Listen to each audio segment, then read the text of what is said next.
uyu munsi ni umunsi wa mbere w'akazi kuri Linda uba waje gukora muri bare y'umumama wamureraga.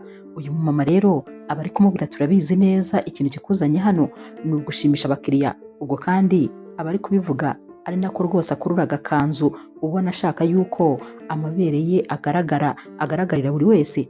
Turabizi ikikuzanye ahangaha ni ukugira ngo abantu bose bari hano bishime. Nyamara ku ruhande haba hari abasore b'ibirara ubona ko rwose bameze nk'aho ari abanywa-tabi. Haba harimo rero ubakuriye ari we uba witwa Beka. Uyu musore aba ari ikirara mu buryo bugaragarira amaso. Yahise rero ahamagara uyu mukobwa ati ngwino ahubwo uze uduserive. Yaragiye kubaseriva maze uyu musore atamubwira ati kandi ndifuza ko wakwicara tugasangira, ahubwo se urabura imyaka ingahe ngo wuzuze imyaka y'ubukure? Naho uyu mukobwa ati mfite imyaka 22. Beka ati aho rero ni amahoro, tugomba gusangira. Uyu mukobwa ati ntabwo ngewe njya nywa inzoga ku kazi. Beka rero yahise yicira ijisho mugenzi we bari kumwe maze ahita afata ikirahure abashyizemo utuntu tw'udufu. Ubwo nyine bari bamushyiriyemo utuntu tw'utudoroge. Beka yahise akurura Linda ku ngufu maze batangira kumunywesha iyi nzoga rwose yari yananze. Yahise atangira gucika intege rero atangira kumera nk'umuntu uri gusinda. Naho Beka ati turaje twishimishe, tugomba kugira umunsi mwiza. Nyamara wa wundi witwa ngo ni mama we, wa wundi umurera nyine yari ari kurebera rwose ari no guseka, ubona wagira ngo ibintu biri kubera hano birashimishije. Linda rero we aba ari gukomeza gutaka, nyamara ururimi rutava mu kanwa ati mama wantabaye. Naho uyu mubyeyi aba ari kumureba ari no kwisekera wagira ngo rwose ari kureba filime. Linda yakomeje gutaka ati mwantabaye koko, mwantabaye. Ku bw'amahirwe hahise yinjira umusore wari uje kwifatira icyo kunywa hano. Uyu musore rero aba yitwa Robert, ni umusore w'umukinnyi wa filime, ni umusore w'ibogari kandi w'umusitari mu buryo rwose buzwi. Akinjira hano rero yinjiye ari kuvuga ati dekera aho ngaho, kubera yuko umukobwa we yavuze ngo simbishaka, byo byubaha. Ntabwo aba bishaka nyine, kubera iki uri kugerageza kumukoresha ibintu ku mbaraga. Aba bose rero bahise bamwitegereza maze uyu mukobwa nawe bahise bamurekura ahita agenda ari kudandabirana. Abaguye mu gituza cya Robert. Yahise amubwira mu kajwi gatoya ati mbabarira umfashe, nkeneye ubufasha. Robert yahise amufata maze amushyira inyuma ye. Ubundi abwira aba bahungu ati nizere ko ari ubwa mbere n'ubwa nyuma mubifashe mu mutwe ko umukobwa yavuze hoya aba yayivuze, mutagomba gukoresha imbaraga. Uyu rero Beka yashatse kuza kurwana ariko mugenzi we ahita amubwira ati hoya, uyu se ntabwo wamumenye, wibigerageza rwose waba uri kwishyira mu kaga. Aba basore rero bahise bagenda. Naho rero Robert yahise aterura uyu mukobwa maze ahita amushyira mu modoka kuko nyine yabonaga atazi icyo gukora muri kano kanya.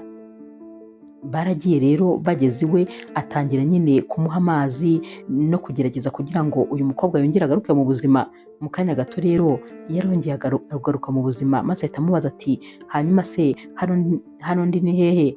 Robert ati uri iwanjye kandi rwose humura, ubu noneho uri mu maboko meza, nta kintu kiri bukubeho, ubu rwose umeze neza. Linda rero yaramwitegereje maze atangira gutekereza mu mutima atari kuno muhungu ni mwiza, ati ni boga, ati no kuntu afite amaso meza. Yaramurebye amara nk'umunota wose nta rindi jambo arongera kuvuga. Yahise amubwira ati wakoze cyane kuba wantabaye, bari abahungu rwose ntabwo mba nabakize. Linda rero yakomeje kwitegereza Robert. Mu by'ukuri yari yamukunze, yaramurebaga cyane maze akamwenyura. Nyamara na Robert nawe yari ari kumureba gutyo. Linda yahise atekereza ati ariko nanjye nshobora kuba ndi kurota. Uyu musore ni mwiza cyane kandi arazwi ndetse ni n'umukire, ntabwo rwose dukwiranye, nanjye naba ndi kwisumbukuruza ngakabya.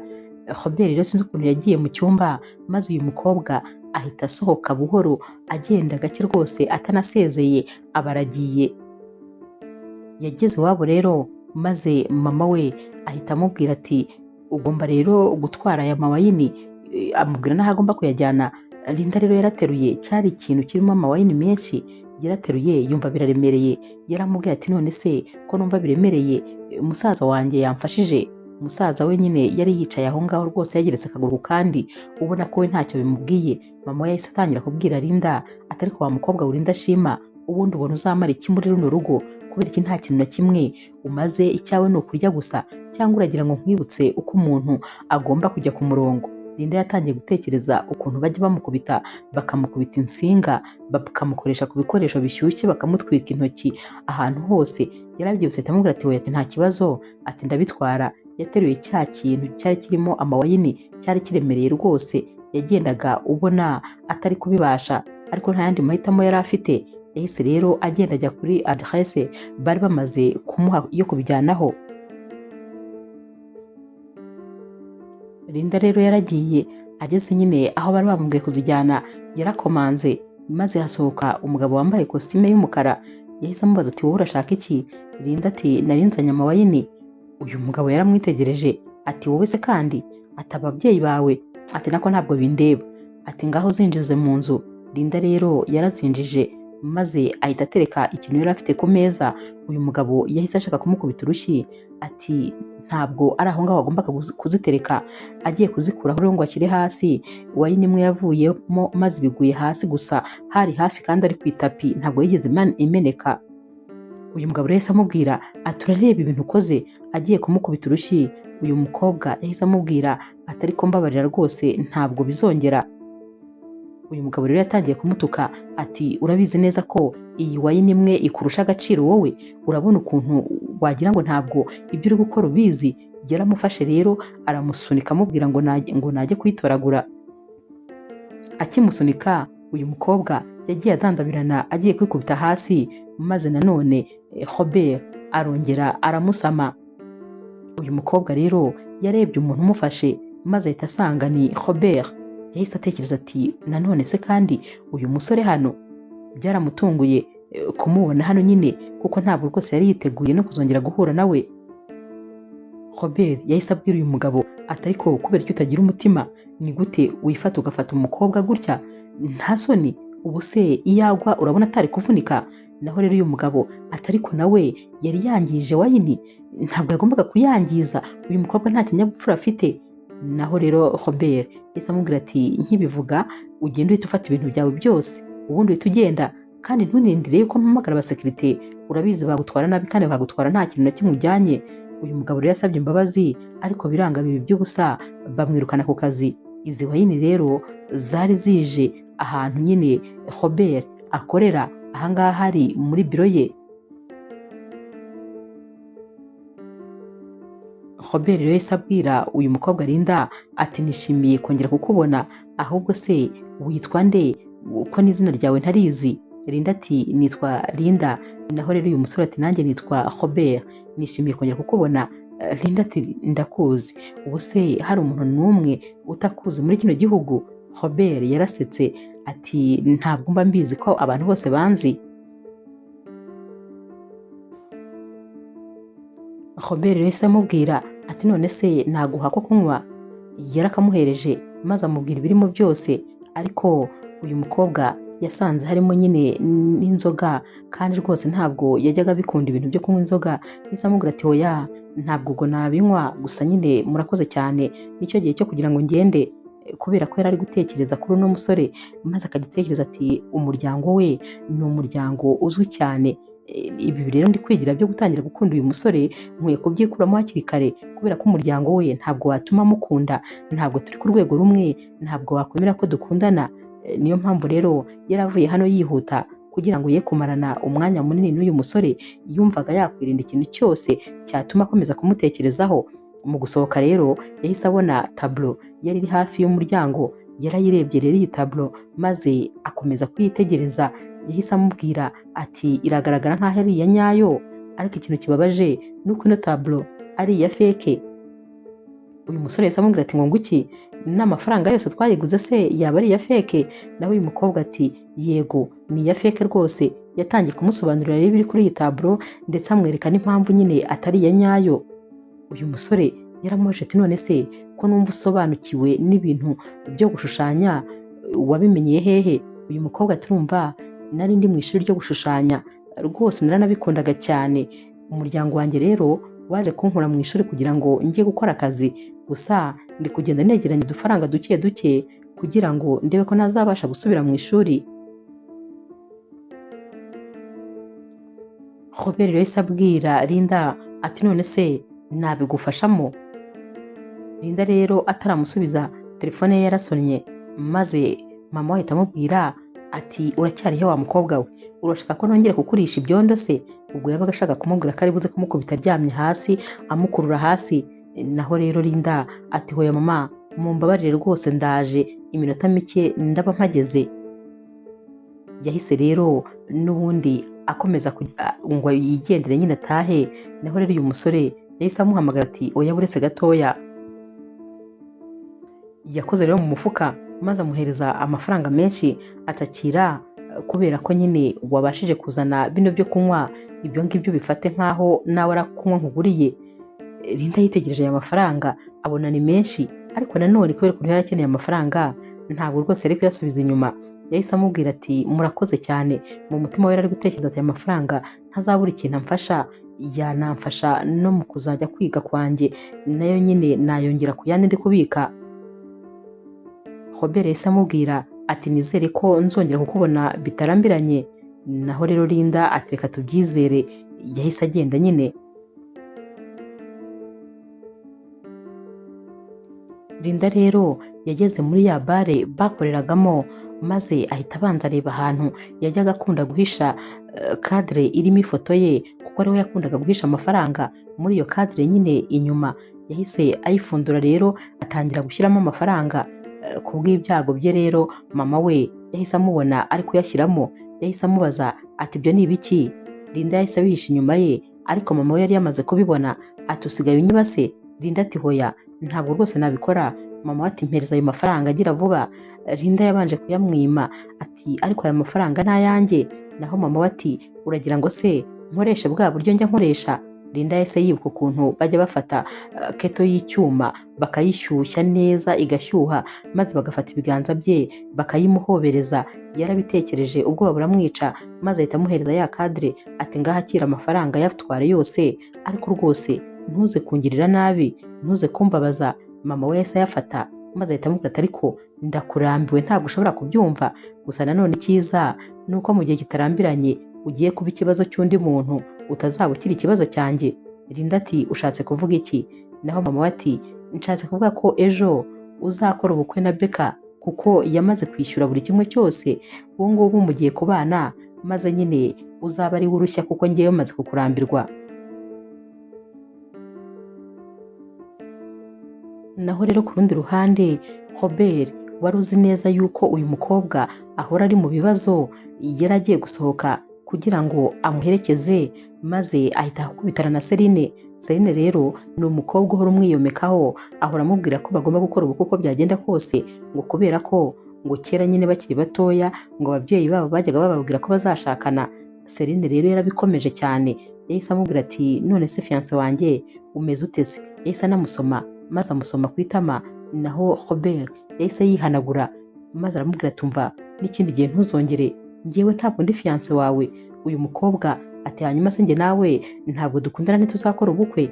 Robert ati ntabwo dukundana kandi urabizi, ntabwo tuzigera dukora ubukwe. Ibyo bintu byo mu bwana uba uri kuvuga ibyo byararangiye kera, ntabwo rwose uri umugore nashaka nkamushyira mu nzu. Naho uyu mukobwa ati ibyo wigira byose ni njye nawe kandi nta kintu na kimwe kizigera kidutandukanya. Robert yose yamubwira ati ahubwo nihutaga, ngaho rwose mbabarira ugende. Yahise rero ajya mu modoka, maze nyine ajya kureba niba Linda yageze mu rugo amahoro. Nyamara kwa Linda ho byari bikomeye, dore ko nyine Linda yari kubwira mama we ati ko kubera iki wankora ibi bintu, kubera iki wankingira uriya musore w'ikirara, kubera iki wangurishije? Mama we ati agomba kugutwara byanze bikunze ejo. Linda rero yashatse gusohoka ngo yiruke kuko yumvaga agize ubwoba bwinshi, maze akijya gusohoka yahise ahura nyine na Beka n'aba basore be baje kumureba. Beka yahise amufata aramukomeza, maze ahita amubwira turajya hehe se? Guhera uyu munsi uri uwanjye, uri umugore wanjye kuko namaze kwishyura amafaranga yose bansabaga. Ubu rero uri uwanjye ngo ukoreshe icyo nshaka. Linda yarebye ku meza ahita abona icupa, yahise arifata maze abarikubise uyu musore. Gusa nyine ntabwo yapfuye, ariko ryaramubabaje cyane ndetse riranamukomeretsa. Igihe yari akiri kwikanda rero Linda yasohotse yiruka. Mu kwiruka rero yageze mu muhanda, kubera ukuntu yari agiye kwambuka atareba, dore ko bare yabo n'ubundi yari iri ku muhanda. Imodoka yahise imukubita ariko ntiyamukubita cyane, ahita yikubita hasi. Uyu musore yavuye mu modoka yihuta kubera ko yari Robert wari umugonze. Yahise aramubaza ati ntacyo ubaye, aramwegura. Linda akireba abona ni Robert. Robert yahise amubwira ati tujye kwa muganga byihuse. Naho Linda ati hoya nta kibazo, ndaguye nyine ndababaye ariko rwose ntacyo mbaye cyane, ntabwo ari ngombwa kujya kwa muganga. Linda akireba mu muryango wa bare yagiye kubona abona Beka asohotse yirukana agiye kubona abona Beka na ba basore be basohotse baza biruka bamukurikiye nyine ngo bamufate. Yahise rero abwira Robert ati tugende kwa muganga, tugende kwa muganga, ndumva ndi kubabara. Nyamara byari amace yo kugira ngo acike aba bahungu. Robert rero yahise amuterura maze amushyira mu modoka. Muganga rero ari kuvura Linda, Robert we yari yabaye yegumiye hanze, naho Linda we yari azi ko Robert yahise yigendera. Muganga rero amaze kumuvura maze Linda asohoka yihuta cyane, yagira ngo n'ubundi yongere yigendere, ariko mu gusohoka yiruka yahise asanga Robert amutegereje. Uko yirukaga yahise amugonga atamubonye. Robert yahise amubaza ati ko wiruka cyane wari ugiye hehe? Ariko se kubera iki uba ushaka kuncika? Ntabwo ndi butume ugenda kuko buri gihe cyose uri mu byago. Uyu munsi ndashaka ko tujyana mu rugo, ndashaka ko kwitaho kubera ko dore nyine wanakomeretse. Baragiye rero bajya mu rugo maze aramubwira ati ryama usinzire ubanze uruhuke neza. Linda rero yararyamye maze arasinzira ku buryo atongeye no gukanguka. Yakangutse ku munsi ukurikira mu gitondo. Robert we yarazindutse maze atangira kumutegurira amafunguro. Linda rero agikanguka yagiye kureba ko hari umuntu uri hano, maze abagiye mu gikoni. Yahise asanga uyu musore ari gutegura amafunguro, igikoni cyose cyahumuye. Linda yahise avuga ati none se ubu ni njye wari gutegurira amafunguro? Akivuga gutyo Robert yahise amubwira ati naguteguriye ibya mu gitondo. Yahise amuterura maze amwicaza mu ntebe, yafashe bya byo kurya abimutereka imbere. Ati ukwiye kumva uko bimeze maze ukampa amanota. Linda rero yariyeho maze ahita amubwira ati ibi byo kurya biraryoshye ku buryo ntarumva, ni ubwa mbere ndiye ibyo kurya biryoshye gutya. Naho uyu musore ati ushatse kumbwira se ko mpaye 100%? Naho Linda ati oya, ndengejeho na 50 kubera ko rwose biraryoshye cyane. Bafashe amafunguro rero ari nako kandi bari kuganira. Bamaze rero gufata amafunguro maze Linda abwira Robert ati ngomba gutaha kubera ko ubu mu rugo bambuze. Robert rero amubwiye ati ko nabonye se nta mutekano uba ufite wakwigumiye hano. Linda ati hoya, mu rugo ni mu rugo kandi ngomba kugenda uko byagenda kose. Robert ati hanyuma rero uramenye rwose wiyiteho mu buryo bushoboka bwose. Linda ati yego, nanjye ndi umuntu mukuru nzi icyo gukora. Robert rero yaramuherekeje maze agiye kumusezera yongera kumuha nanone amafaranga. Yamuhaye ibihumbi 500. Linda rero yarayafashe noneho ayashyira mu mufuka. Yari ari kuvuga ati byanze bikunze aya mafaranga araza kumfasha, dore andi yose nari mfite byarangiye mama wanjye yatwaye. Gusa uyu ntabwo yari mama we, yari umubyeyi wamureraga. Umunsi wakurikiye rero bari ku kazi, mama wa Linda yaramubwiye ati naguteguriye amafunguro ukunda, hari hashize igihe ntagutegurira. Linda rero yarishimye ati wafashe umwanya kugira ngo ntegurire? Mama we ati cyane. Linda yaricaye maze atangira gufata amafunguro. Byari biryoshye koko, ariko yatamiye nka 3 maze yumva rwose atangiye kumera nabi. Yumva isereri ritangiye kuza. Yabajije mama ati ibi biryo wabishyizemo iki? Naho mama we rero yarasetse ati hanyuma ukumva nari gufata umwanya wo kugutekera nta kintu ngamije se? Wari utangiye kunsuzugura, wari utangiye kwigirwa cyane, niyo mpamvu nashatse kugucisha bugufi. Yahise rero ahamagara wa musore Beka, dore ko yari ari hafi aha rwose. Ati noneho ubu umukobwa ari mu biganza byawe, nizere ko nta kindi kintu uri buze kumbaza kuko rwose ibishoboka byose ndagukoreye. Beka rero nawe yahise amubwira ati uyu munsi ndakeka nta kiri bumbuze kwishimisha nk'uko mpora mbishaka. Uyu mukobwa rero ubwo yari yicaye ku ntebe ameze nk'umuntu rwose uri kugenda ajya kugwa muri koma, yafashe telefone ye maze ahita ahamagara, nubwo nta mbaraga yari afite, ahamagara Robert. Robert rero yabonye ko nyine amuhamagaye ariko yari ari kumwe n'abantu maze ntiyabasha kwitaba. Uyu mukobwa yahise amera nk'umuntu uguye, amaboko aragwa, mbese umubiri wose ucika intege na telefone ye yikubita hasi. Ariko Robert we wari ubonye nyine uyu mukobwa amuhamagaye, yatekereje ko byanze bikunze ashobora kuza kuba ari mu byago. Yahise aza yihuta rero aza kureba, dore ko n'ubundi bari batuye ahantu rwose hatari kure na kure. Akinjira hano yahise asanga Beka ari hafi gufata Linda ku ngufu. Yahise amusunika maze yikubita ku gikuta. Yahise amubwira ati ariko igihe nakubwiriye ko umukobwa yakubwiye ngo hoya ari hoya, kubera icyo udashaka kubyumva? Kano kanya rero nta mwanya wo guta Robert yari afite, kuko yabonaga ko noneho Linda atameze neza habe na gato. Yahise amuterura n'ubundi amusubiza kwa muganga. Bakigerayo rero yasabye abaganga kumwitaho kuko yari ameze nk'umuntu waguye muri koma. Bamwitayeho maze baramuryamisha n'ubundi arasinzira. Robert yagumye hano kugira ngo arebe uko biza kugenda. Hashize amasaha menshi maze Linda arakanguka. Yakangutse n'ubundi atazi ahantu ari. Ati byangendekeye bite? Kandi nanone Robert yatangiye kumubwira uko byagenze, maze Linda aramubwira ati urakoze kongera kunkiza ubwa kenshi, umaze gutabara ubuzima bwanjye inshuro ntazi. Robert yahise amubwira ati gusa iriya karitsiye ubamo n'urugo ubamo ntabwo rwose uri safe. Mba numva bibaye byiza wakabaye uhava, kubera ko uwitwa mama wawe nawe wagira ngo nta cyiza gushakira. Linda rero yaramubwiye ati yego nta mutekano uba uhari, ariko nanone ni iwacu kandi narahakuriye, nahabaye imyaka myinshi, ngomba rero kwihangana, ibyo ngibyo rwose ndabimenyereye. Linda rero yaratashye, gusa nyuma y'iminsi mikeya n'ubundi Robert yagarutse kumureba. Uyu munsi rero yamusabye ko bajya kwicara ahantu maze bakaganira. Baragiye rero baricara baraganira, maze Robert aramubwira ati Linda, ni ukuri maze iminsi mbitekerezaho, ariko naragukunze, none rwose nabuze amahoro, ntabwo ngituza, buri gihe ibitekerezo byanjye biba biri kuri wowe gusa. Ubwo kandi yabivugaga amufashe n'ibiganza byombi bibiri ariko mureba mu maso. Naho Linda rero yatangiye kumera nk'umuntu uri kurota. Ati none se ibi bintu byaba bisobanuye ko inzozi zanjye zaba zigiye kuba impamo? Uyu musore nawe ashobora kuba yarankunze. Yakomeje kumwitegereza ntacyo avuga, maze uyu musore Robert yahise amubwira ati ngaho ugira icyo bivugaho, wowe nyine urabitekerezaho iki? Naho Linda ati ntabwo ari ibintu nkwiye kukubwira ngo nzabitekerezaho, kubera ko nanjye ndagukunda kandi cyane, ndetse rwose nari narabuze amahoro, ariko natekerezaga ko ahari bidashoboka.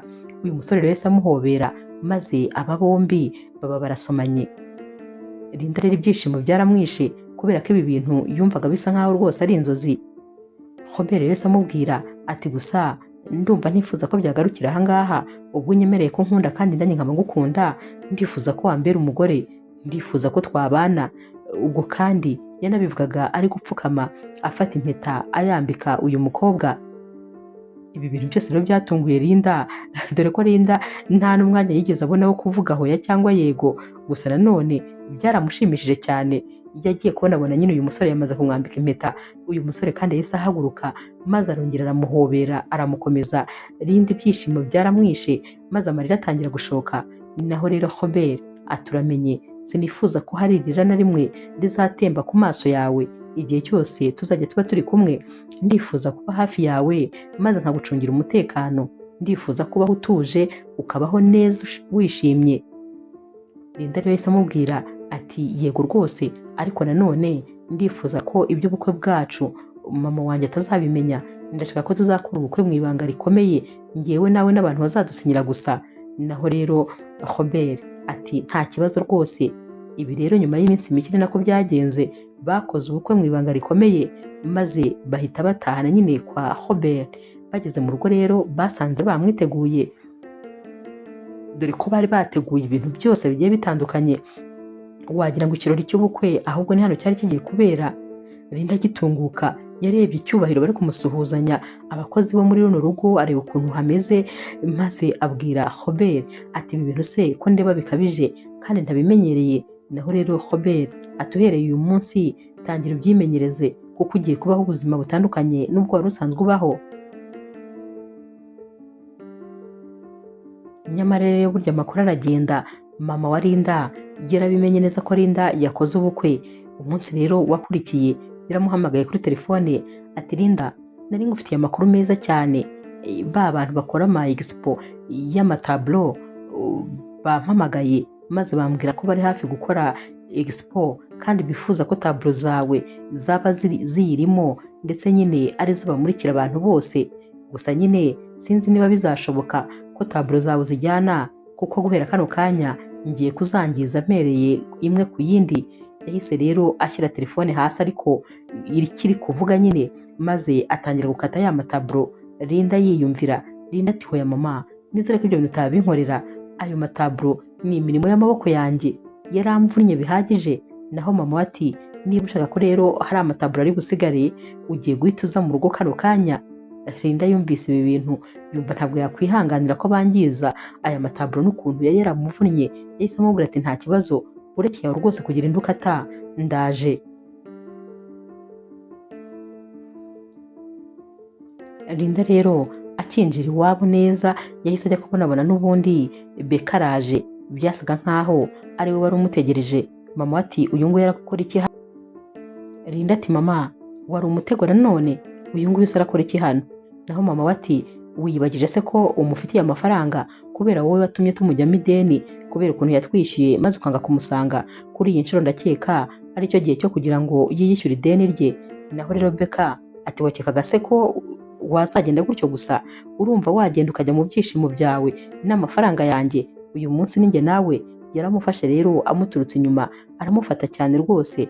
Naho rero Linda yatangiye n'ubundi gutaka, ariko rero ntabwo Robert yajyaga atuma uyu mukobwa agenda wenyine, kuko yari yarashyizeho umurinzi ushinzwe kumenya niba Linda asohotse, kuko Robert we yarabibonye ko uyu mukobwa ari mu bibazo rwose. Isaha n'isaha ashobora guhemukirwa. Iyo bamubwiraga rero ko asohotse yahitaga amukurikira, kuko yabaga ashaka nyine kumenya aho agiye. Iyo yabaga agiye iwabo yamugendaga inyuma nawe agahita yinjira. Yabaga azi ko rwose ibyo ari busange byo atari ibisanzwe, kandi niko byabaga bimeze buri gihe, kuko n'ubu yarinjiye maze asanga rwose uyu mukobwa yari ari mu mazi abira. Gusa uyu munsi noneho kwihangana kwari kwashize, yegereye Beka maze aramuhondagura, kuko yaramuhondaguye amugira ifu. Aramubwira ati genda akubwiriye nta matwi ugira, ubwo niba utakumva mvuze amagambo noneho uzumva nkoze ibikorwa. Mama we yahise amubwira ati hanyuma se wowe uyu mukobwa wamujyanye gute? Uyu mukobwa yatumye njyamo imyenda. Naho Robert yahise abwira mama we ati kuri ino nshuro ndashaka ko tubirangiza, ngiye kuguha sheke maze wishyirireho amafaranga ushaka. Ibi ngibi ubifate nk'ikiguzi cyo kumusezera. Bishatse kuvuga yuko utazongera kumuhamagara n'umunsi n'umwe, utazongera kumukenera n'umunsi n'umwe, akira amafaranga ushaka yose. Uyu mubyeyi rero yahise aseka maze ahita amubwira ati amafaranga ndi bushyireho nuramuka uyampaye, ibi rwose ndabifata nkaho ari igicuruzwa cyamaze kwangirika, sinzongera kumukenera ukundi. Bamuhaye sheke rero n'ubundi yandikaho amafaranga ashaka maze baramusinyira. Gusa Robert yaramubwiye ati sinzongere kumva telefone yawe, sinzongere kumva umuhamagara, nizere ko ibyanyu birangiriye ahangaha. Uyu mumama rero yahise amubwira ati mujyane rwose, ntabwo nzongera kumukenera kuko n'ubundi icyo namushakagamo ndakibonye.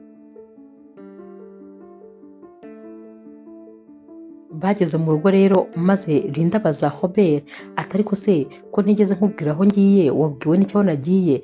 Naho rero Robert ati nguhozaho ijisho, kuko nubwo utari umwana ariko mba nzi ko rwose hashobora kubaho ikintu kitari cyiza, niyo mpamvu rero ntajya njya kure yawe.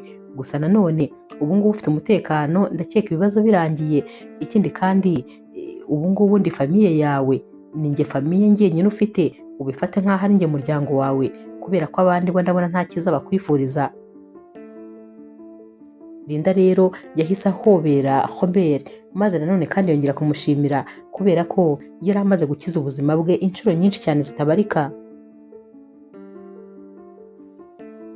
Umunsi rero wakurikiye, Robert yabyukije Linda maze aramubwira ati hari ikintu nshaka kukwereka.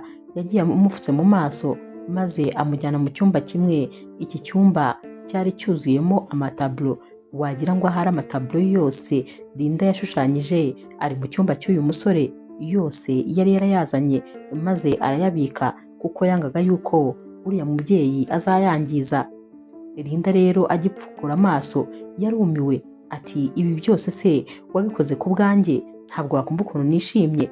Wankijije Beka, umuha amafaranga uramwishyura, wahaye mama amafaranga kugira ngo atazongera kungendaho, none nyuma y'ibyo byose unankoreye ibi bintu? Wumve ko rwose ngushimiye. Naho rero Robert ati ahubwo nakwandikishije muri Expo igiye kuzaba, ni Expo mpuzamahanga y'abantu bashushanya amataburo yawe, rero nifuza ko uzayajyana muri iyi Expo maze ukazagerageza kuyacururizamo. Uretse kuba uzabona amafaranga, uzanahavana kontakite z'abandi bantu, uzamenyana n'abantu baba bashushanya ndetse baba n'abantu boroganiza amarushanwa agiye atandukanye, bityo rero bizagufasha kuva ku rwego rumwe maze ujye ku rundi. Linda byaramurenze maze ahita ahobera Robert. Yaramubwiye ati buriya rero hari igihe ibintu byiza bikubaho ukajya ugira ngo uri kurota, gusa nimba ndi no kurota ntihazagire umuntu unkangura. Ariko nanone ndagushimiye kuba waraje mu buzima bwanjye, kuko wazanye ibisubizo gusa. Ubuzima bwanjye buraryoshye kuva nahura nawe. Robert ati ahubwo biri ubu ngubu kubera ko nzagutetesha bikurenge.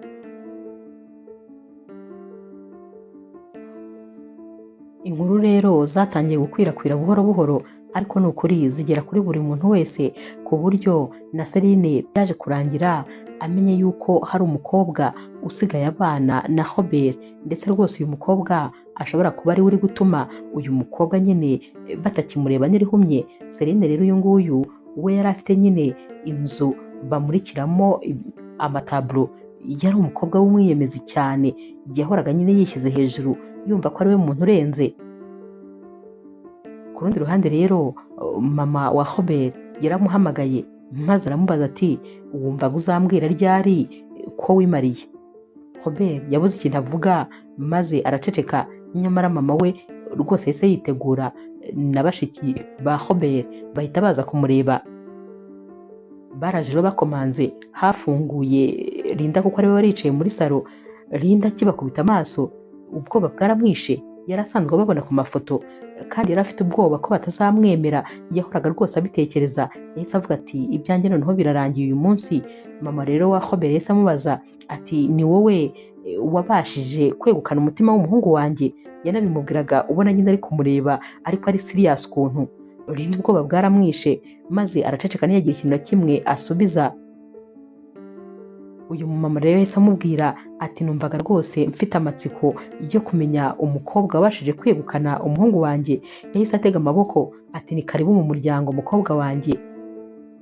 Linda we yagize ngo ari kurota. Uyu mumama yaramuhobereye ati turakwakiriye kandi turakwishimiye, nahoraga rwose nifuza kubona umukazana, none ikintu gitangaje ni ukuntu nabonye umukazana noneho mwiza. Reba ukuntu uri mwiza, nta makiyaje, nyine ufite uruhu rwawe rusanzwe ariko urasa neza cyane mu maso. Ubwo yari ari no kumukoraho. Linda rero byari byamucanze, yumvaga wagira ngo ari mu nzozi. Mushiki rero wa Robert nawe yahise amuhobera ati ntabwo wakumva ukuntu najyaga mpora nifuza kugira murumuna wanjye. Ubu rero ni wowe ubaye murumuna wanjye, ariko ufite ubwiza budasanzwe. Robert azi guhitamo cyane. Bose rero bari bamwishimiye, batangira nyine kumubwira utuntu twinshi, mbese nawe atangira noneho kwisanzura, atangira kwisanga. Yumvaga rwose bisa nkaho yibereye mu nzozi gusa. Mama rero wa Robert yahise ahamagara abantu yari yasize hanze, bari bafite impano zitandukanye, ati nimwinjire. Yahise abwira Linda ati uyu munsi twifuje kumarana umunsi nawe tukaganira tukamenyana, ikindi kandi ntabwo twaje n'amaboko masa, twakuzaniye impano. Linda yarumiwe kubera ko Keya yari ari kubonera muri ino nzu, ni ubwa mbere yari azibonye kuva yabaho.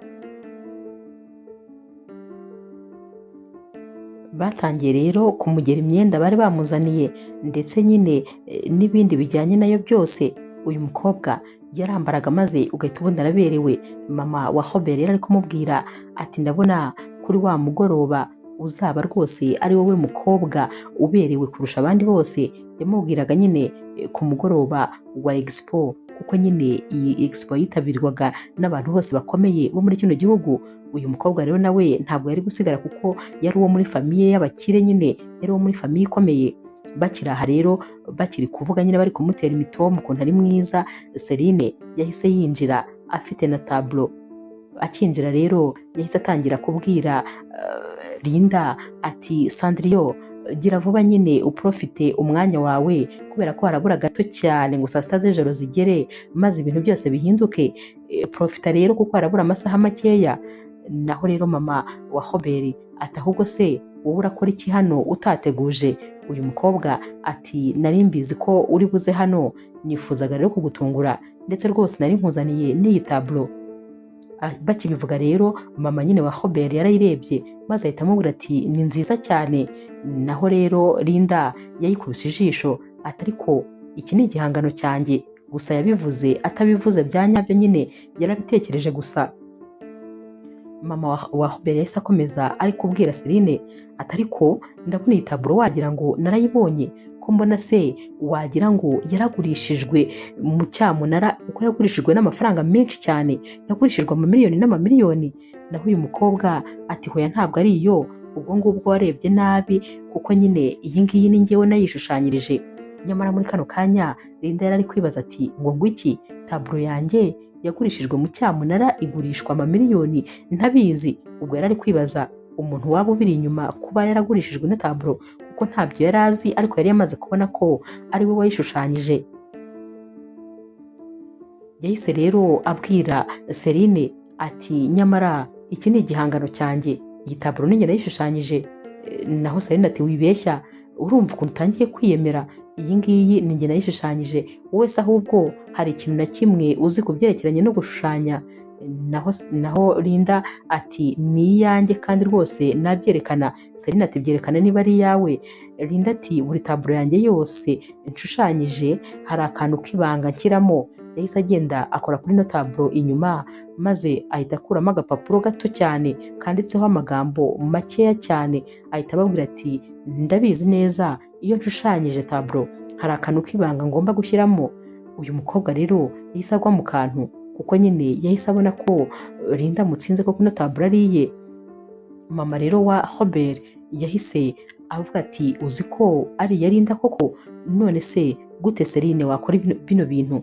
Iyi taburo wayikuye he? Gute wayinzanira uzi neza yuko atari iyawe?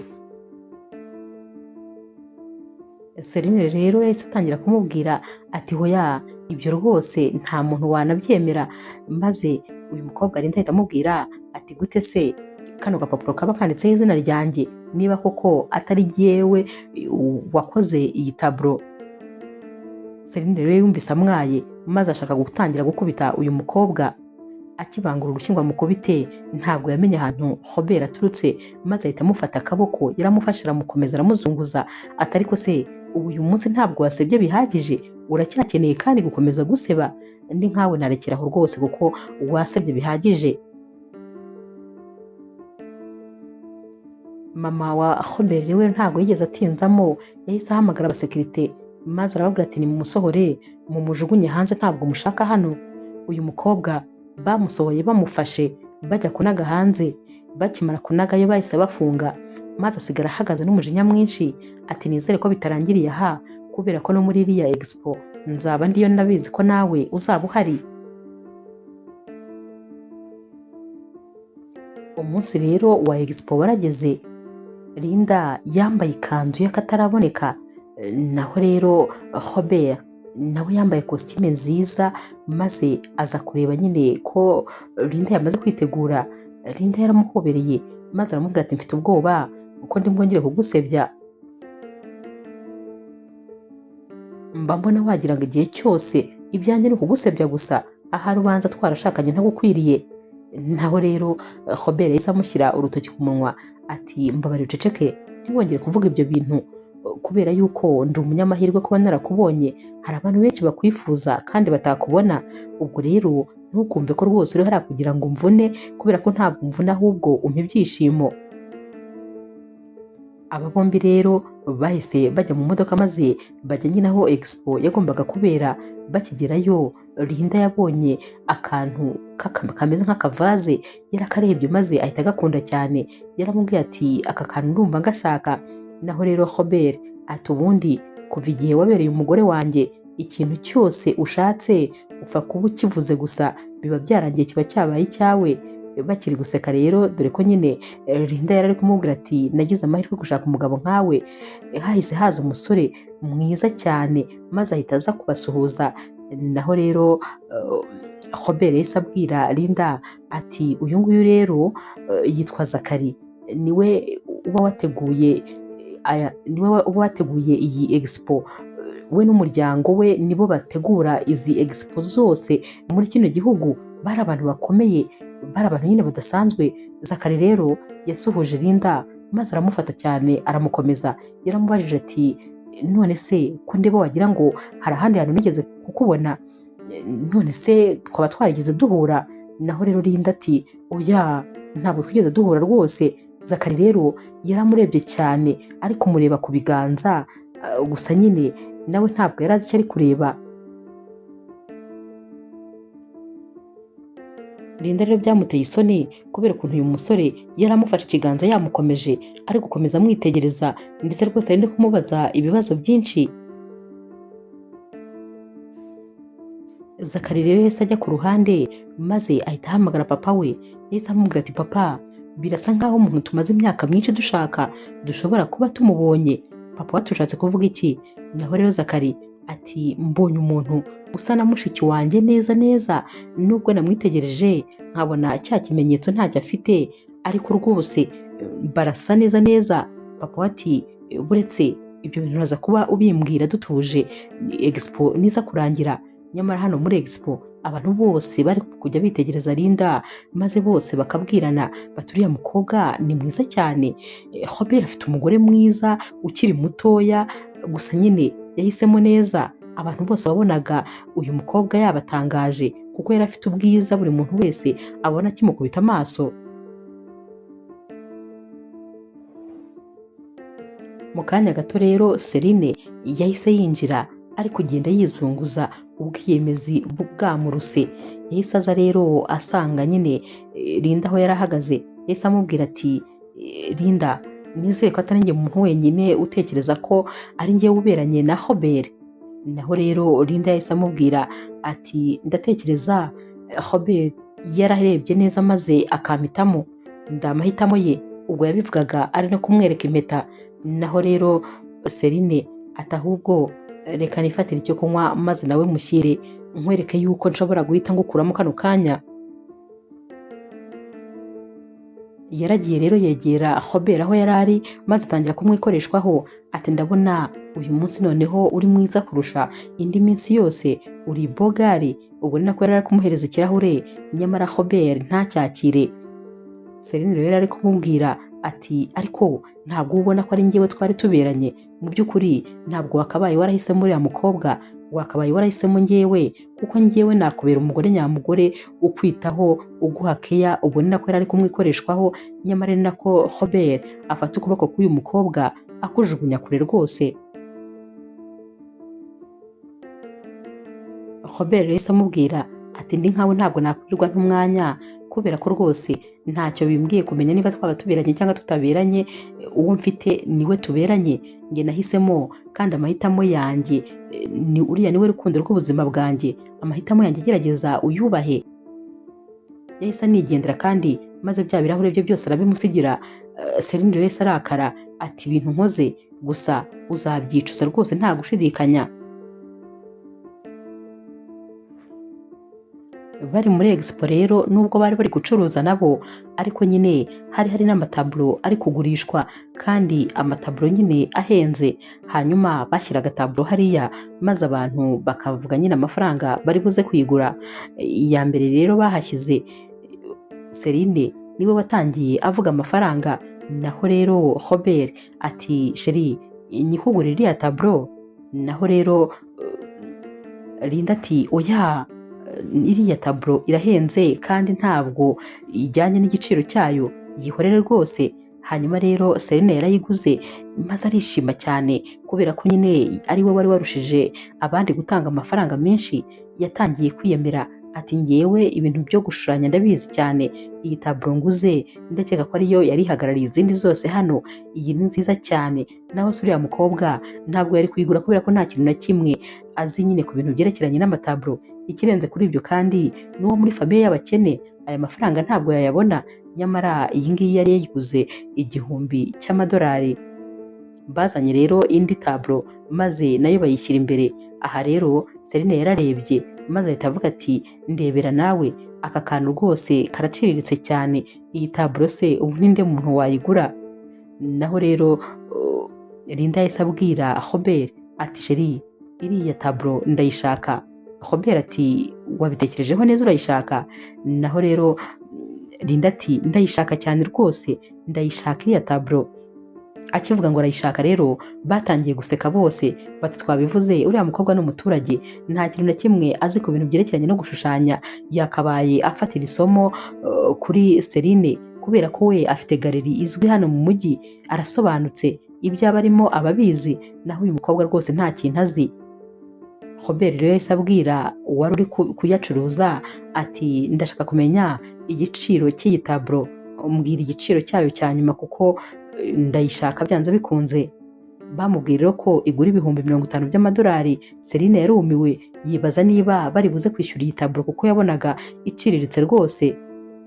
Robert yahise abwira umukunzi we rero ati nta kibazo rwose ndayishyura. Yahise ayifata maze bose batangira kuvuga bati ariya amafaranga angana kuriya kuri kariya kantu, ariya amafaranga rwose barayatakaje. Naho rero Linda ati sheri, iyi taburo nayikunze kandi nabibonye ko umushushanyi wayishushanyije ni umuhanga cyane, ndabizi ko ari we nakundaga gufatiraho icyitegererezo.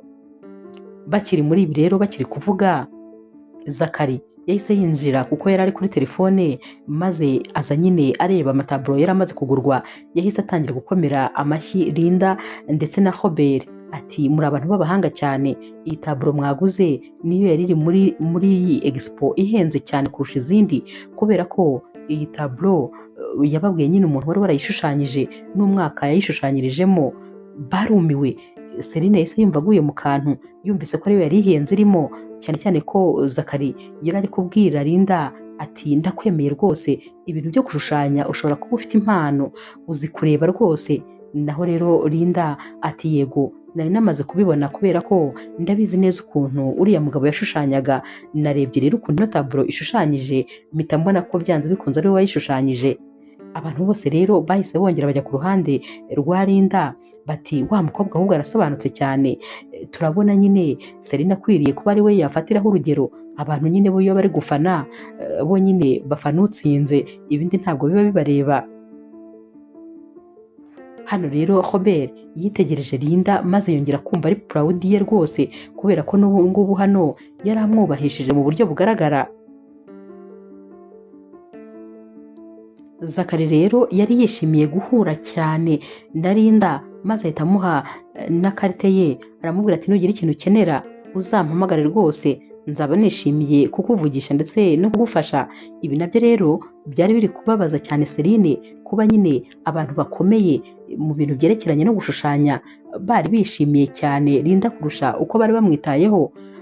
Yabonaga rero bimubabaje kuba Linda atigeze aseba, maze ahita afata igisitati cyari kiri hano. Cyari igisitati gikoze mu kintu kimeze nk'ikirahure nanone kimeze nka diyama ukuntu.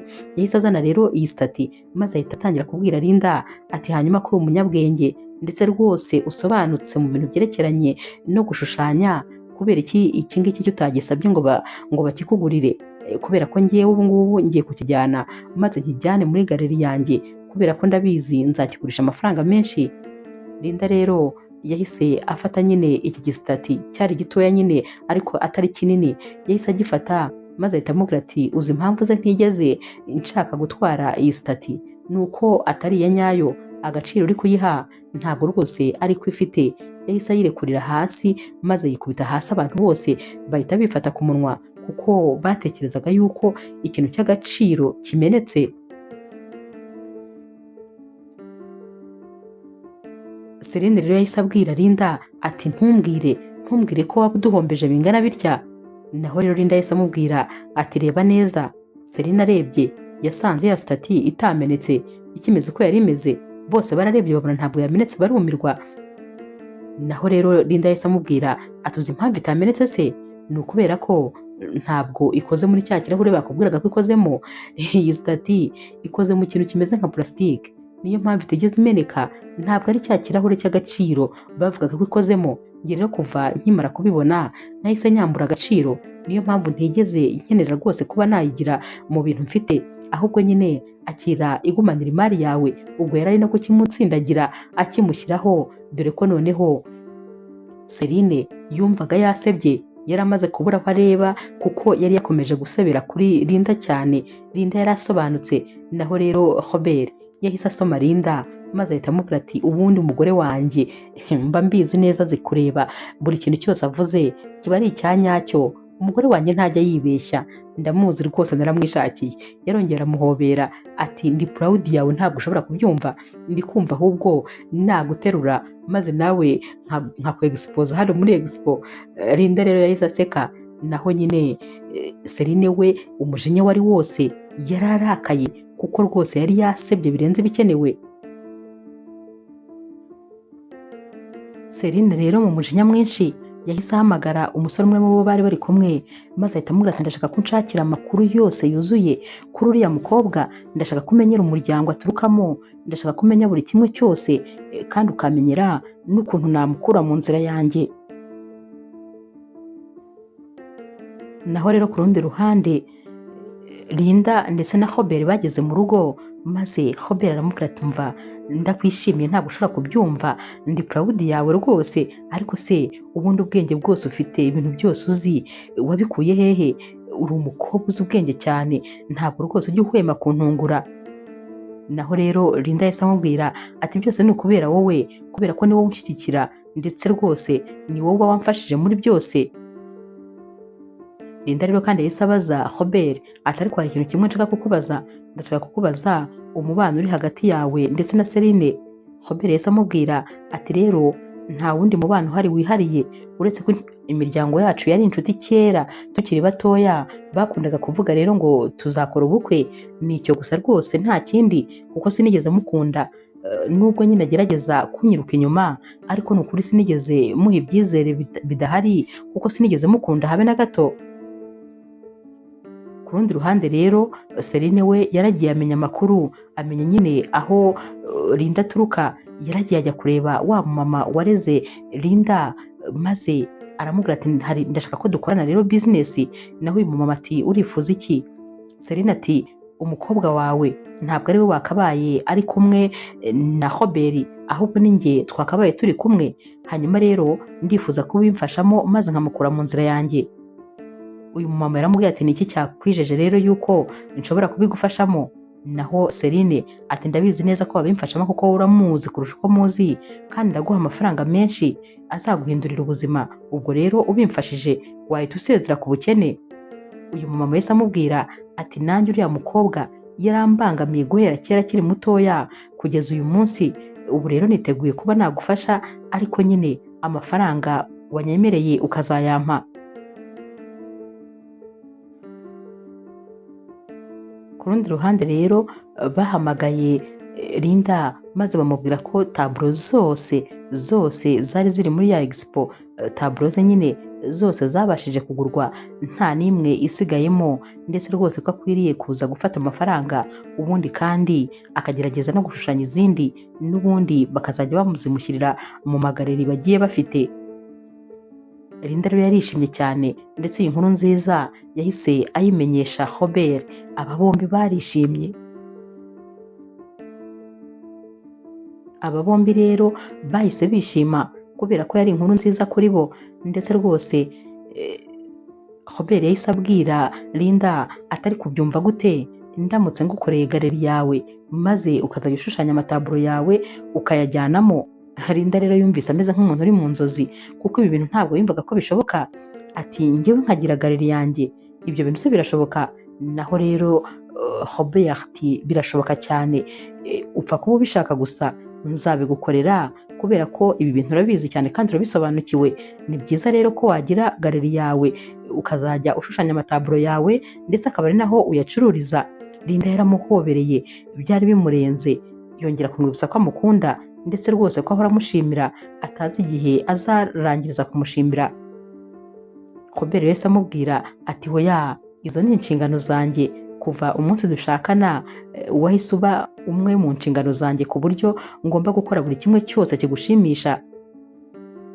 Robert yahise ajya kumutegurira amafunguro maze mu kanya gato aba arayamuzaniye. Linda rero akimukubita amaso yahise amera nk'umuntu nyine wijimye mu maso.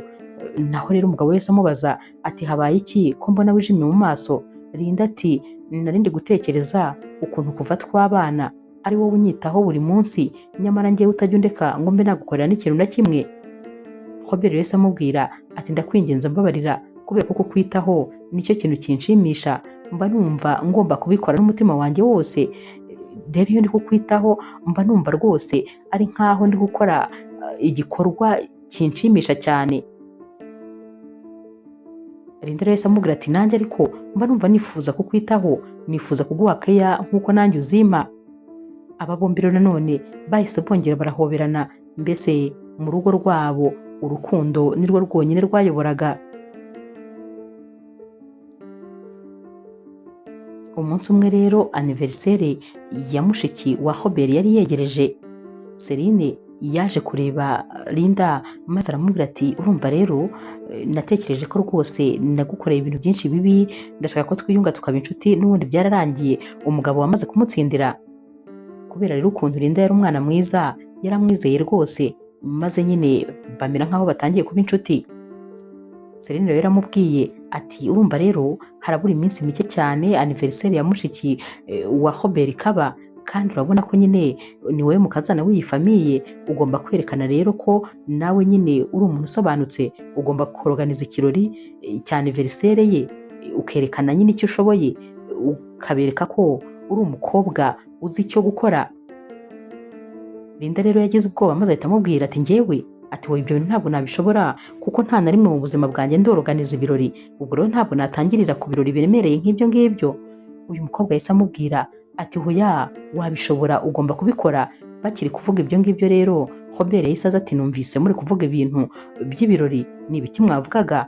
Naho rero Celine yahise yitanguranwa ati Linda yarari kumbwira ngo azategura ikirori cya anniversaire, ngo rwose niwe kireba kuri iyi nshuro, ngo kandi ibintu byose bizaba ari byiza. Robert ati mbega inkuru nziza, ati ibyo bintu rwose ni igitekerezo cyiza, kandi nyine ndamwizeye cyane rwose ko Linda azabikora neza. Linda yarebye uyu mukobwa kuko yari kumushyirishamo, naho uyu mukobwa amwicira ijisho. Linda rero kubihakana ntabwo byari gushoboka. Hanyuma rero yatangiye gushaka nyine abantu bazateka, abazazana ibyo kunywa, mbese yatangiye kubitegura. Ku munsi wa anniversaire rero ibintu byose byari bimeze neza, dekorasiyo imeze neza, ibintu byose ari sawa. Celine nawe nyine yari ari ahangaha ari kurebera gusa. Mama rero waba Robert yaraje yegera Linda maze atamubwira ati mva, ntabwo nari nzi ko ibi bintu biri buze kuba bisa gutya, dekorasiyo irasa neza, wateguye neza, mbese ibintu byose ni byiza cyane. Celine yabonye ukuntu bari gushima uyu mukobwa maze ahita atangira kwibwira mu mutima ati uyu mukobwa azi ubwenge kurenza uko nabitekerezaga. Natekerezaga ko ari injiji, ariko ndabona ari umunyabwenge, ariko nanone nanjye sinjya nshirayo, ngomba kuba nisigiye akantu ndi bukore. Yahise afata telefone ahamagara ba bantu bagombaga kuzana amashampanye ndetse bagombaga kuzana n'ibyo kurya, maze ahita ababwira ati nari mbahamagaye kugira ngo mbabwire ko ikirori cyahagaze, nta kirori tugifite, ubwo rero ntimwirirwe muzana ibyo kurya n'ibyo kunywa. Akimara kubabwira ibyo ngibyo yahise azabwira ba Celine nyine ati ibintu byose byari biri ku murongo, ariko ikintu kibabaje ni kimwe, ni uko abantu bose bari badutekeye n'abari kuzana ibyo kunywa bose babihagaritse. Ahangaha rero Linda yumvise nk'ubutaka bwakwasama bukamumira, kubera ko yumvise abuze aho akwirwa. Ikirori cyaburaga isaha imwe gusa ngo gitangire. Mama rero wa Robert yahise amubwira ati turabigenza gute, ikirori kirabura isaha imwe gusa ngo gitangire. Naho rero uyu mukobwa Celine ati rero ngiye inama nabagira, aho kugira ngo musebe twatangira guhamagara abantu bose tukababwira ko nta kirori kikibaye. Naho rero mama wa Robert ati oya, ibyo bintu ntabwo byashoboka, guhamagara abantu ku munota wa nyuma, ubu abaturuka kure bamaze kuza bari mu nzira. Aha na Robert yari ahari, abantu bose bari babuze igisubizo. Sinzi ukuntu rero Linda yatekereje maze ahita ababwira ati noneho ndumva mbonye igisubizo, ni mu umwanya muto gusa maze ngerageze ndebe ko biri bwemere. yahise ababwira ati nimureke njye ku ruhande maze mpamagare turebe ko hari icyo turi bugereho. Gusa Celine we yari yizeye neza ko mu isaha imwe nta kintu na kimwe cyaba gikozwe. Yari azi neza rwose ko yamaze gukora umuti, ubu ngubu ari we muntu wakoze ikintu gikomeye kubera ko ibyo yashakaga yabigezeho. Mama rero wa Robert yasigaye ari kwibaza ati ubuse ibi bintu biraza kugenda gute? Naho Robert ati mama, buriya rero ntabwo uramenya umukazana wawe neza, mwizere, ubwo avuze ko agiye gushaka igisubizo, reka tureke abanza gishake, nibura kibure, ariko ndabizi neza ko ari buze kubigeraho, ngenda mwizeye. Nyamara bakivuga ibi ngibi, abashyitsi bamwe na bamwe batangiye kuza, ntacyo kunywa bari bafite, nta kintu na kimwe cyo kwakiriza abashyitsi, mbese byari ibintu biteye isoni. Celine rero ari kubabwira ati mugiye guseba rero, ndi nkamwe rwose iki kirori nagihagarika. Yahise agenda arabwira wa mukobwa wari wagize anniversaire ati wihangane, anniversaire yawe rwose bayibihije, bayangije, gusa sinabimenye, iyo nza kubimenya nari kuba nayiteguriye. Uriya mukobwa n'umwana kandi ni umuturage nyine, ibintu nk'ibi ngibi ntabwo abimenyereye. Gusa bose bari bari kumureba ukabona nta n'umwe uri guha agaciro ibintu ari kuvuga. Mu kanya gato rero batangiye kwiheba, bagiye babona abantu barinjiye bafite ibyo kurya, abafite ibyo kunywa, mbese biyoruganije neza cyane kandi bafite ibintu bisa neza cyane, bahita batangira gutegura ibintu nyine byari biryoshye cyane. Aha rero Linda yibutse Zakari, wa musore wamuhaye ikarite, akamubwira ati nugira ikibazo na kimwe uzampamagare. Yahise rero amuhamagara, niwe wamukoreye ibi byose mu mwanya nk'uwo guhumbya. Zakari rero nawe yaje inyuma y'aba bantu, maze Linda ahita amubwira ati umva, wakoze ntabwo ushobora kubyumva. Zakari rero nawe ati erega iyi famiye ni nk'ari famiye yanjye, ikindi kandi nakwemereye ko ikibazo cyose wagira wazambwira nkagufasha nta kibazo. Mama rero wa Robert we yari yumiwe, yari yibajije ukuntu aba bantu baje kubaseriva bari abantu bakomeye mu gihugu. Yibazaga ukuntu Linda yabashije kumenyana n'aba bantu, byari byamuyobeye, abantu bose bari batunguwe. Naho rero ku ruhande rwa Celine birumvikana ko we yari yongeye guseba inshuro ya kenshi, yari ari kureba ukuntu ibintu byose yapanze bipfuye, ahubwo nyine bisa nk'aho ibintu byose yari yapanze byari byo kongerera amanota Linda aho kugira ngo biyamwambure.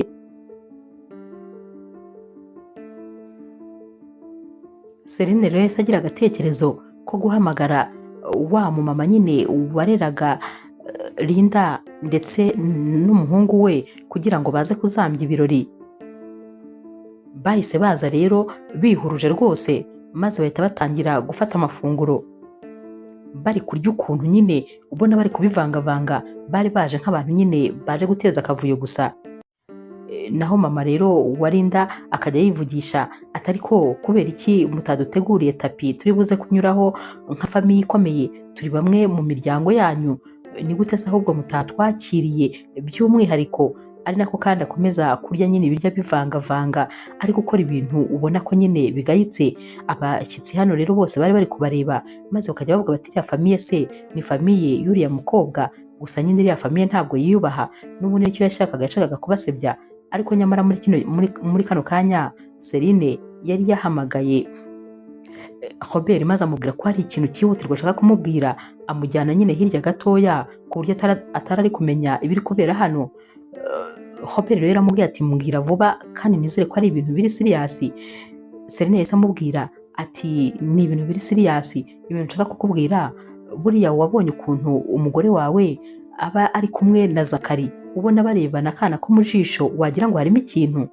Naho rero Robert ati umugore wanjye ndamwizera, ndabizi neza ko nta kintu kiri hagati yabo, sinzi impamvu ahubwo uri kumbwira ibyo bintu. Uyu mukobwa Celine ati nyamara uri kurangara, uriya musore azagutwara umugore wawe, kubera ko uriya musore urabona ko aranacyari muto cyane, noneho ni na mwiza, ikindi kandi afite n'amafaranga nawe menshi. Urumva ko nta mpamvu n'imwe ihari rero yatuma atagutwara uriya mukobwa, cyane cyane ko uriya mukobwa ikigaragara ari uko yagukurikiranyeho amafaranga.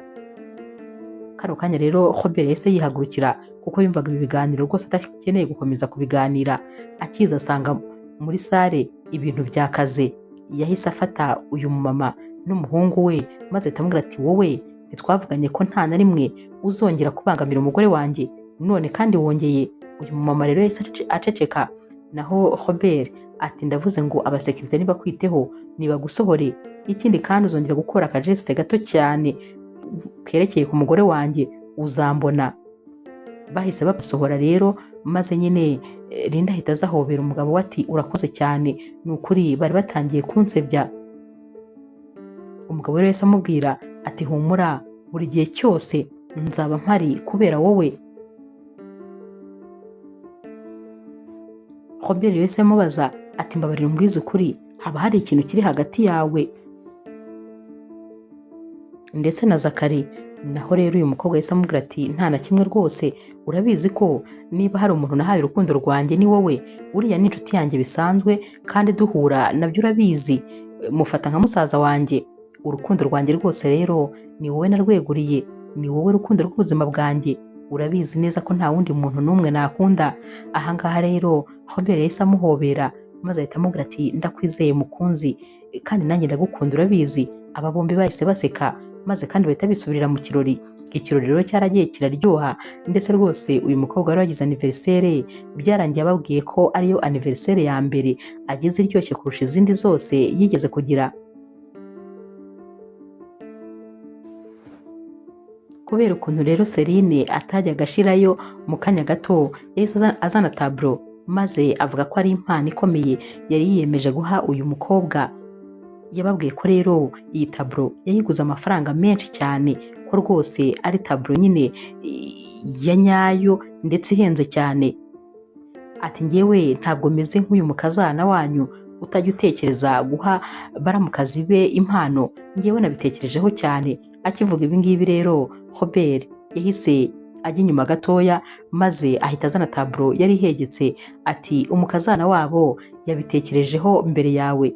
Ikintu bitangaje rero, izi taburo zose zarasaga. Uyu mukobwa akimara kuyibona yahise abwira Linda ati ariko nkawe kubera iki buri gihe uhorana ibintu bya pirate? Iyi taburo yanjye yantwaye amamiliyoni n'amamiliyoni, none wowe urazana icyo gipirate cyawe hano? Linda rero yahise amubwira ati wibeshye cyane, ndetse rwose izi taburo bari bazigerekeranyije. Ati wibeshye cyane, buriya nubwo ufite galeri ariko hari ibintu utajya witaho. Ntabwo wigeze umenya yuko uyu mushushanyi witiriye iyo taburo yawe iyo ari gushushanya ibintu hari ibintu by'umwihariko ashyiramo. Yatangiye rero kubivuga, ari nako kandi abereka uwo mwihariko. Mu by'ukuri uwo mwihariko ntabwo wari uri muri ya taburo Celine yari afite. Hanyuma rero Celine yahise amubwira ati ariko ibyo ngibyo nibyo uhimbye, ibyo ngibyo urabeshya, nta cyatwemeza ko ari byo. Akivuga ibi ngibi rero Zakari yahise amubwira ati oya, ntabwo ari kubeshya, ibintu ari kuvuga nibyo, kubera ko uwo mushushanyi ni inshuti ya famiye yacu. Rero ukuntu ashushanya ndabizi cyane, ibyo ngibyo akubwiye niryo banga yashyiraga muri taburo ye. Hano nanone kandi uyu mukobwa yarongera araseba inshuro y'ijana.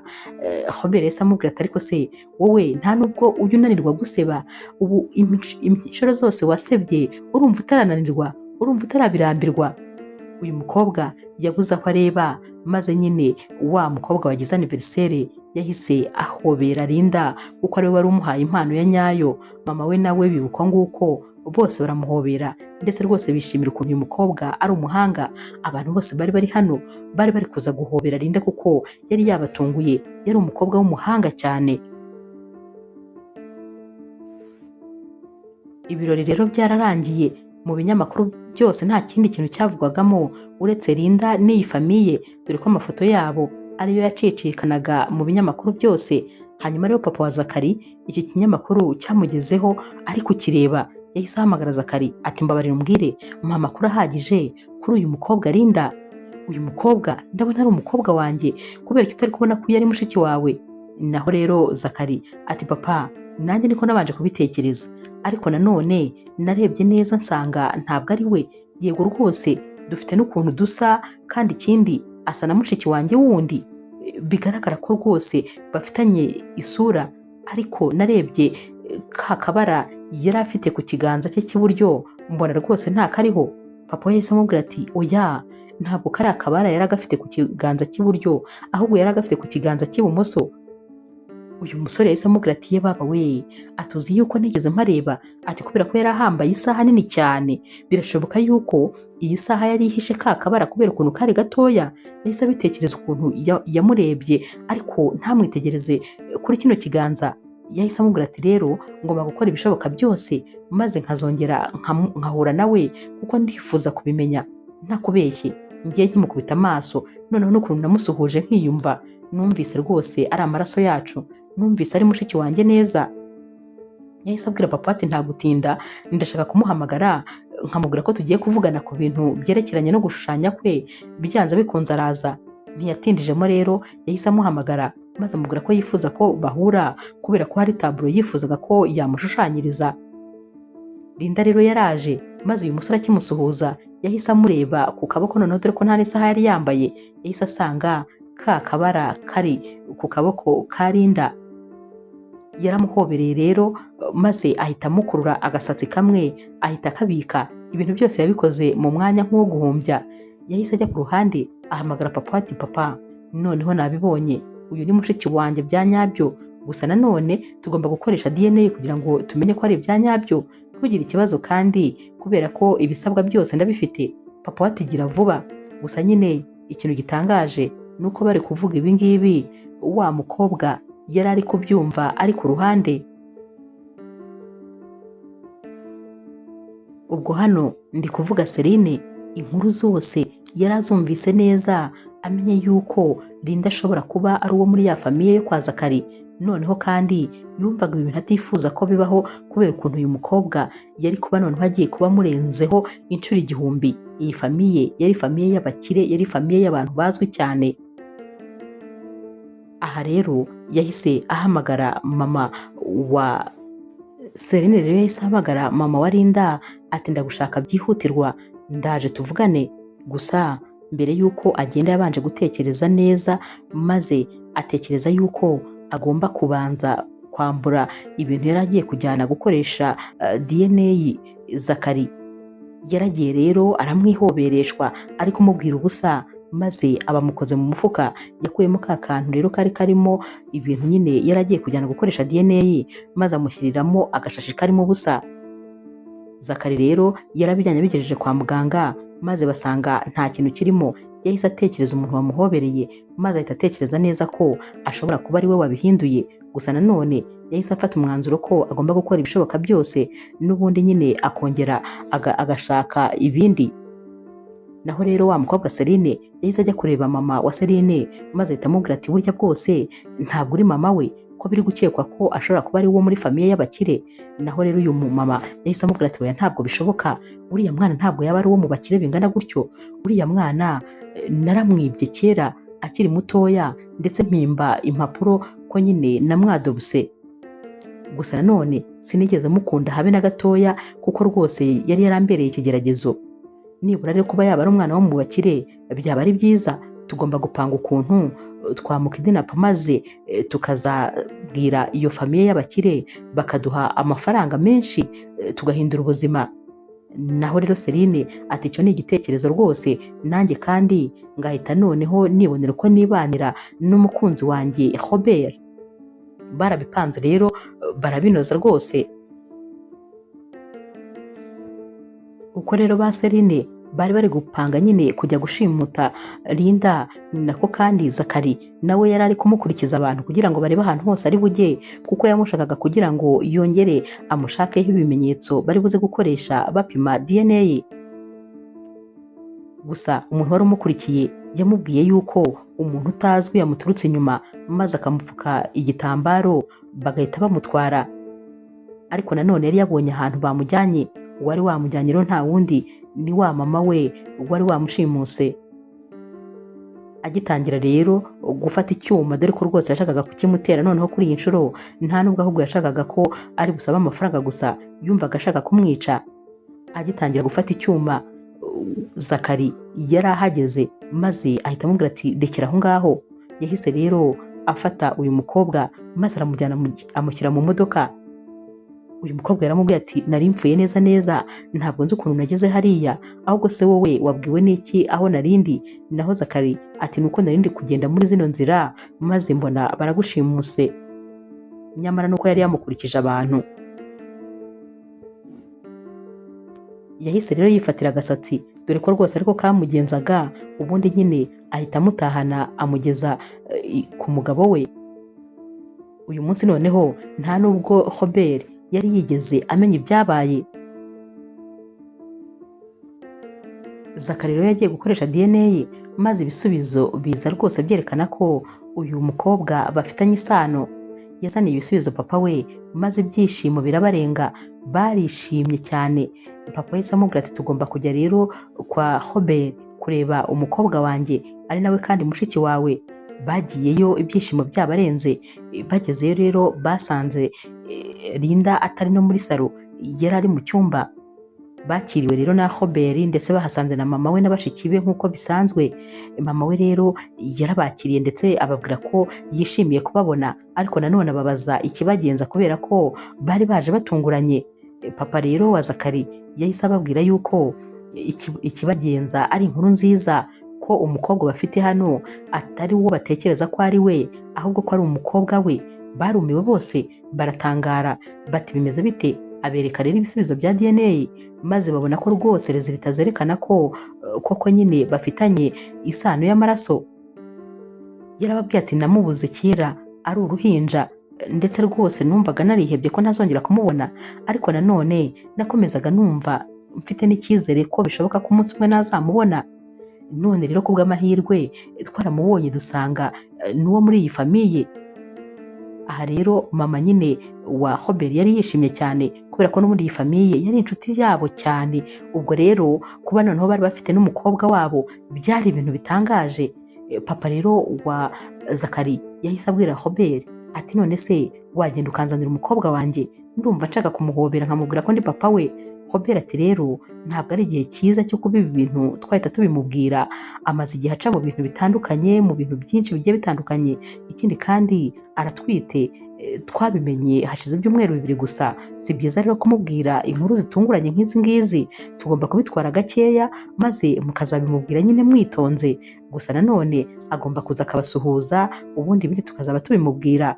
Yaraje rero abasuhuza, ariko akabona abantu bose baramwishimiye nyine mu buryo budasanzwe, ariko ntamenye icyabaye.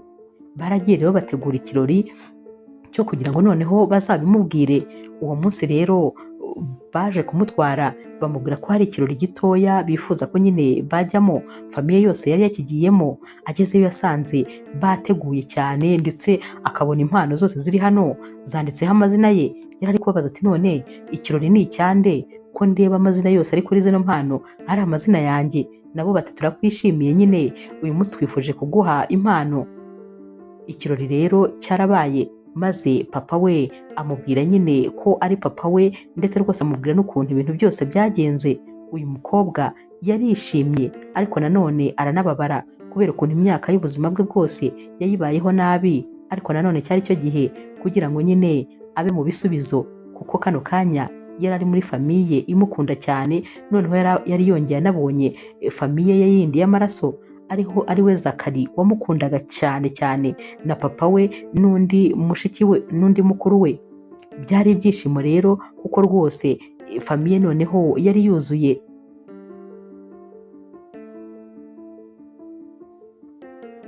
Famiye rero yari Linda yahise ihamagara polisi maze ibabwira yuko babonye umuntu wabashimutiye umwana imyaka yose yashize, ndetse ko rwose yamufataga nabi akamutoteza. Ntibyatinze rero bahise bagenda berekeza iwabo nyine wa Linda gufata wa mubyeyi wamureze. Bakigerayo basanze ahubwo habereye y'inama y'uwo mama na musaza n'uwitwaga nyine musaza wa Linda ndetse na Celine. Bari bakoze inama noneho bari kuvuga yuko bagomba kuzashimuta Linda, ariko noneho kuri iyi nshuro bagomba guhita bamwikiza bakamukura mu nzira, ko nta mpamvu noneho yo kumubika, ko ahubwo ikigambiriwe ari ukumwikiza. Nyamara ibi byose uko bari kubivuga, polisi yari iri inyuma iri kubyumva. Bahise rero babafata bose maze bajya kubafunga, kubera ko ibihamya bari babyifitiye, bari bamaze kubarikodinga kare ibintu byose bavuze ari byo bakoze n'ibyo bari gupanga gukora. Nyuma rero y'iminsi nk'uko nyine Robert yari yarabisezeraniye Linda yaje nyine kumushingira galeri. Iyi galeri yari galeri ikomeye. Birumvikana ko ubundi ibintu byo gushushanya byasaga nk'aho ari ibintu byo mu maraso iwabo wa Linda.